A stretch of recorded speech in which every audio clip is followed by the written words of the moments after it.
नजर डाल लेते इस वक्त की बड़ी और अहम खबर पर। इस वक्त की बड़ी खबर राजनीति से जुड़ी है। घोसी उपचुनाव में डिप्टी सीएम ब्रजेश पाठक ने प्रेस कॉन्फ्रेंस की। सपा के कुछ लोग पैसा लेकर घूम रहे हैं, ऐसा आरोप डिप्टी सीएम ने लगाया है। अराजक तत्वों को घोसी मऊ में घूमने से रोका जाए, सपा प्रत्याशी के लोग धमकी दे रहे हैं। डिप्टी सीएम ने ये आरोप लगाए हैं, चौकी इंचार्ज को धमकाया है।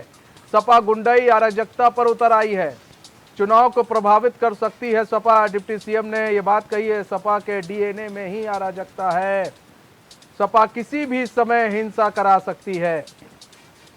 तो बड़ा बयान दिया है डिप्टी सीएम ब्रजेश पाठक ने। देखिए, हर एक बयान को समझने की जरूरत है। अराजकता फैलाई जा रही है सपा की तरफ से, इस तरह के बयान दिए गए। अमितेश श्रीवास्तव हमारे यूपी हेड जुड़ चुके हैं पूरी जानकारी के साथ फोन लाइन पर। अमितेश, डिप्टी सीएम ने घोसी उपचुनाव को लेकर बड़ा बयान दिया है और कहा है कि सपा के कुछ लोग पैसा लेकर घूम रहे हैं, अराजक तत्व जो है घोसी मऊ में घूमने से रोका जाए, ऐसा भी कहा है। और कहा जा रहा है चौकी इंचार्ज को भी धमकाया गया है।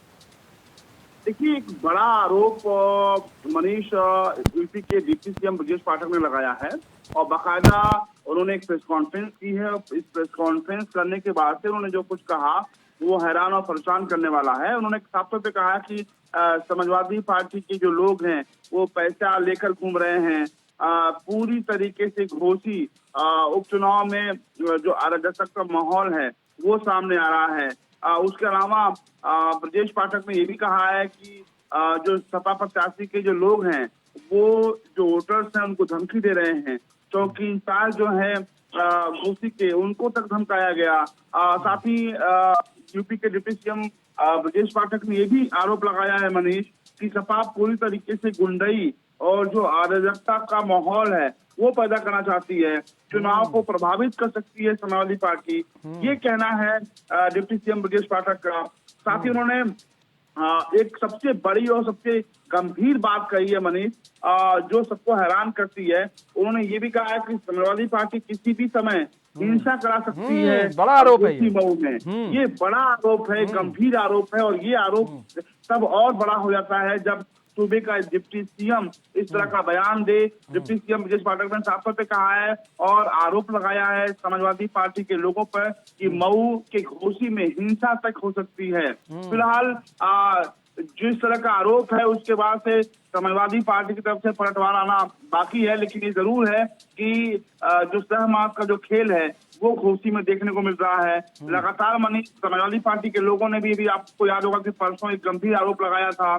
शिवपाल सिंह यादव समाजवादी पार्टी के सीनियर लीडर हैं, वो घोसी में मौजूद थे और उन लोगों का आरोप था कि जो भारतीय जनता पार्टी के इशारे पे जो खासतौर पर जो मुस्लिम वोटर्स, जो मुस्लिम बस्तियां हैं वहां पर वोटर्स को धमकाया जा रहा है। और यही वजह है कि बड़ी संख्या में जो समाजवादी पार्टी के कार्यकर्ता थे वो धरने बैठे थे, कोतवाली घोसी का घेराव किए थे। और अब आज जिस तरीके का प्रेस कॉन्फ्रेंस करके गंभीर आरोप डिप्टी सीएम ब्रजेश पाठक ने लगाया है और यहाँ तक कहा है कि घोसी में हिंसा तक हो सकती है, तो एक बड़ा और गंभीर आरोप है। फिलहाल घोसी के रण में जीत किसको मिलती है ये तो आने वाला वक्त बता पाएगा, लेकिन एक बात तो तय है मनीष कि दोनों ही दलों ने यानी कि समाजवादी पार्टी और भारतीय जनता पार्टी ने पूरी जो ताकत है वो झोंक दी है और बयानबाजी भी कुछ इस तरह की देखने को मिल रही है। मनीष, अमितेश, आप तो वहां पर मौजूद हैं, आप वहां की ग्राउंड जीरो से रिपोर्ट कर रहे हैं, पहली नजर आपने बनाई हुई है, आपने वहां के लोगों से बात की थी, वहां के प्रत्याशियों से बात की थी, आप पूरे इलाके में आप घूमे, वहां पर आपको क्या लग रहा है? जो बात कही जा रही है समाजवादी पार्टी की तरफ से, जो बात कही जा रही है डिप्टी सीएम की तरफ से, आपने सबसे बात की, बीजेपी के कार्यकर्ताओं से भी बात की, आपने सपा के कार्यकर्ताओं से बात की, नेताओं से बात की, आपने वहां के पब्लिक से भी बात की, तो आपको क्या लग रहा है? क्या बातों में कितनी सच्चाई है?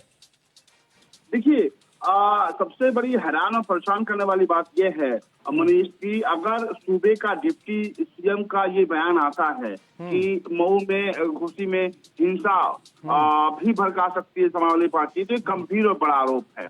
दूसरी बात, स्थानीय लोगों की बात करें तो स्थानीय लोग जो समाजवादी पार्टी के जो प्रशंसक हैं, जो समाजवादी पार्टी के लोग हैं, वो साफ तौर पे गंभीर आरोप लगा रहे हैं कि जो मुस्लिम बस्तियां हैं वहां की लाइटें काटी जा रही हैं। जुमे के दिन जो है लाइटें काट दी गई और जो खासतौर पर ऐसे बस्तियां जहां पर समाजवादी पार्टी के वोटर्स की संख्या ज्यादा है, खासतौर पे वहां पर पुलिस लोगों के घरों में जा रही है और वोट न देने की अपील कर रही है। ये गंभीर आरोप समाजवादी पार्टी की तरफ से लगाया जा रहा है। दूसरी बात यह है कि अगर हम प्रत्याशियों की बात करें तो सुधाकर सिंह जो है वो समाजवादी पार्टी के प्रत्याशी हैं।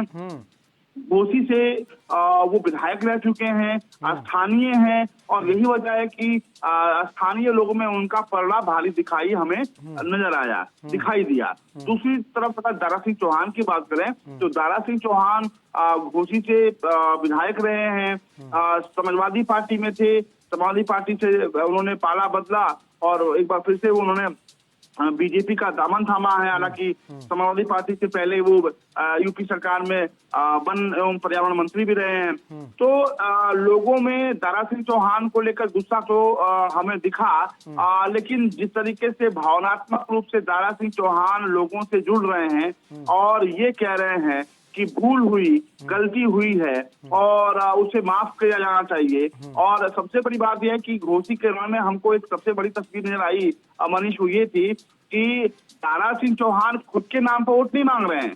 तमाम जगहों पे जब इलेक्शन होते हैं तो प्रत्याशी की भी अपनी एक पहचान होती है और उस पे वोट मांगी जाती है, लेकिन घोसी में हमें जो तस्वीर दिखी वो उल्टा दिखी। घोसी के चुनाव में जो बीजेपी के नेता हैं, जो कार्यकर्ता हैं, खुद दारा सिंह चौहान भी प्रधानमंत्री नरेंद्र मोदी के नाम पर, उत्तर प्रदेश के मुख्यमंत्री योगी आदित्यनाथ के नाम पे वहां पे वोट की अपील कर रहे हैं। और ये कहा जा रहा है कि 2024 लोकसभा चुनाव से ठीक पहले ये विधानसभा का उपचुनाव बहुत कुछ तय करेगा। ऐसे में प्रधानमंत्री नरेंद्र मोदी को तीसरी बार देश की कमान संभाल अगर देनी है तो दारा सिंह चौहान को जिताना होगा। इस तरह की बातें वहां पे की जा रही हैं। जो मंत्री जा रहे हैं, हमारे दयाशंकर सिंह यूपी सरकार के मंत्री हैं, उनसे बात हुई तो उन्होंने भी दो टुक में कह दिया कि देखिए हम यहाँ पर किसी को भी दारा सिंह चौहान के नाम पर या किसी और के नाम पर वोट की अपील नहीं कर रहे हैं। हम प्रधानमंत्री नरेंद्र मोदी, उत्तर प्रदेश के मुख्यमंत्री योगी आदित्यनाथ के नाम पर वोट की अपील कर रहे हैं और जनता उन्हें प्यार देगी। और कल जिस तरीके से मनीष आपने देखा कि उत्तर प्रदेश के मुख्यमंत्री योगी आदित्यनाथ की एक जनसभा थी, भारी भीड़ जुटी थी और उस जनसभा में भी मुख्यमंत्री योगी आदित्यनाथ ने जिस शब्द का इस्तेमाल किया वो शब्द चर्चा का विषय बना हुआ है। मुख्यमंत्री योगी आदित्यनाथ ने साफ तौर पे कहा कि देखिए अगर सुबह का भूला शाम को घर वापस आता है तो उसे भूला नहीं कहते हैं। जाहिर सी बात है कि दारा सिंह चौहान को लेकर बात कही गई थी। दारा सिंह चौहान ने बीजेपी छोड़ी, बीजेपी छोड़कर सपा में आए, सपा छोड़कर फिर बीजेपी में वापस गए हैं। तो ये मुख्यमंत्री योगी आदित्यनाथ का बयान कि सुबह का भूला शाम को अगर वापस आ जाए तो उसे भूला नहीं कहते हैं, जाहिर सी बात है घोसी की जनता को समझाने के लिए काफी था। और फिलहाल सुधाकर सिंह अपना दम ठोक रहे हैं। सुधाकर सिंह साफ तौर पर कह रहे हैं कि देखिए दारा सिंह चौहान जो है वो बाहरी हैं तो और हम स्थानीय हैं, तो घोसी में बाहरी बनाम स्थानीय भी एक बड़ा मुद्दा है।